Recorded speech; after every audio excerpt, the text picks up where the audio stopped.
क्या आपको भी इनकम टैक्स पोर्टल पर इन दोनों ऑप्शन को देखकर कंफ्यूजन क्रिएट हो रही है? क्या न्यू इनकम टैक्स एक्ट 2025 में असेसमेंट ईयर वर्ड बदल जाएगा? आइए डिटेल में समझते इस वीडियो में। ई फाइलिंग पोर्टल पर नया इंटीग्रेटेड पेमेंट मॉड्यूल लॉन्च हो चुका है। अब फाइनेंशियल ईयर 25-26 की income tax payment income tax act 1961 के तहत की जा सकेंगे। इसमें पुरानी ITR की additional tax, late fees, interest tax payment भी शामिल है। वही टैक्स ईयर 26-27 की tax payment income tax act 2025 के तहत की जा सकेंगे। इसमें फाइनेंशियल ईयर 26-27 की एडवांस टैक्स इंस्टॉलमेंट शामिल है।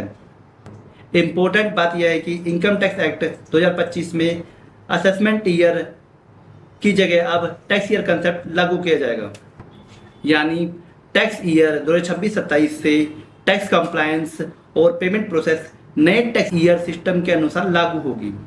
सबसे अच्छी बात, अब नए और पुराने दोनों कानूनों के तहत टैक्स पेमेंट के लिए एक ही इंटरफेस उपयोग करना होगा।